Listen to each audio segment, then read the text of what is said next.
Hello everyone, hope आप सब बहुत अच्छे हैं। तो आज जो टॉपिक के बारे में बात करूंगी वो थोड़ा सा डिफरेंट है। क्योंकि डिफरेंट क्यों है? क्योंकि ये प्रैक्टिकल एग्जांपल है अगेन। तो थोड़ा टेक्स्ट बुक से हट के मैंने थोड़ा सा मैं बताने की कोशिश करूंगी। मैंने खुद देखा है, ये ऑब्जर्व किया है।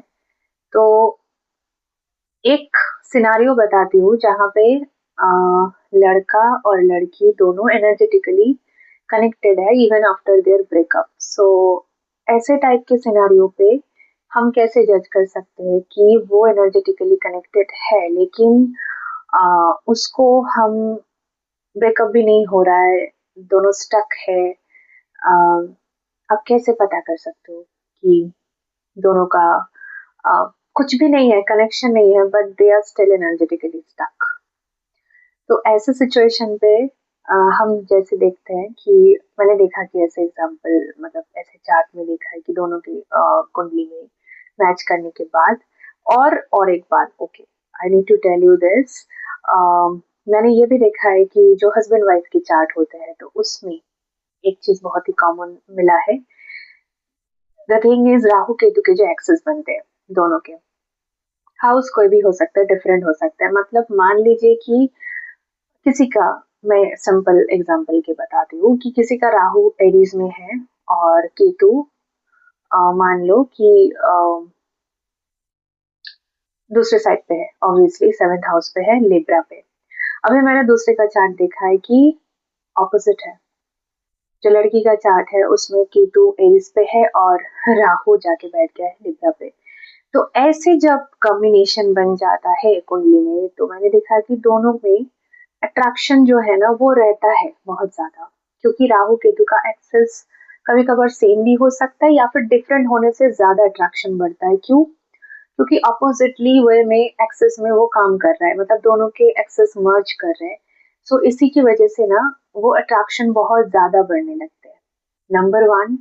और एक चीज मैंने देखा कि अगर जो वीनस रिप्रेजेंट करता है वाइफ को, मतलब कोई भी फीमेल बॉडी को वीनस से रिप्रेजेंट किया जाता है, तो अगर एक मेल के चार्ट में वाइफ के बारे में बात करना हो तो we need to look at the Venus as well.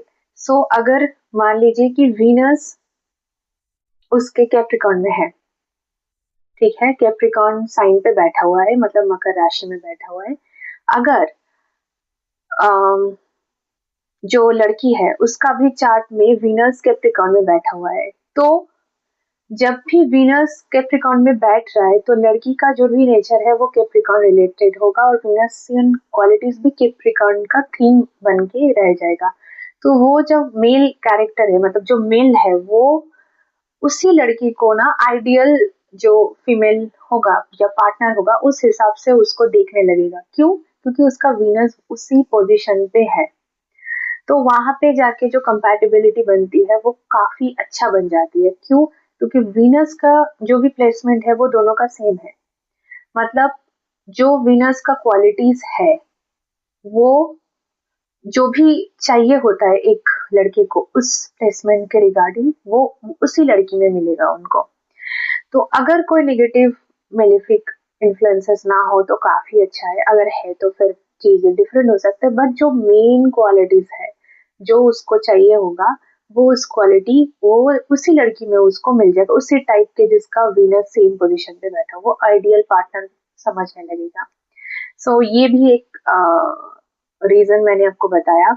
और एक चीज मैं बता देती हूँ, जब हम नवांशा देखते हैं, मतलब D9 चार्ट जब देखते हैं, जब फॉर्चून के बारे में, मतलब उसका जो नाइन्थ डिवीजन होता है वो नवांशा होता है। तो नाइन्थ डिवीजन वाले जो चार्ट होता है D9 चार्ट, उसमें जब हम चेक करते हैं तो ये भी देखते हैं कि कौन से असेंडेंट कौन से मून साइन पे दोनों का कैसे फॉल कर रहा है। मतलब मान लो कि दोनों का मून साइन सेम है नवांशा में, तो उन दोनों का जो अट्रैक्शन है दोनों के बीच में वो काफी ज्यादा अच्छा रहेगा। और अगर मान लो कि लड़की का असेंडेंट D1 चार्ट में जो है वही सेम असेंडेंट लड़के का D9 चार्ट में होगा, तो वो लड़की लड़के लड़कों से लड़कों में ज्यादा इंटरेस्टेड रखेगी, या फिर दोनों के बीच में जो अट्रैक्शन है, जो बॉन्डिंग है, वो बहुत ज़्यादा बढ़ती जाएगी। So this are my overall analysis and observation जो मैंने चार्ट में देखा है काफ़ी हद तक। तो मैं आपसे भी शेयर किया। अगर आप अपने पार्टनर के चार्ट में जाके देख सकते हो, प्लीज़ डू चेक और मुझे बताओ कि आप लोगों के ऐसे जो भी मैरिड कपल्स है या फिर रिलेशनशिप में है, ऐसा कॉम्बिनेशन कभी आपने देखा है?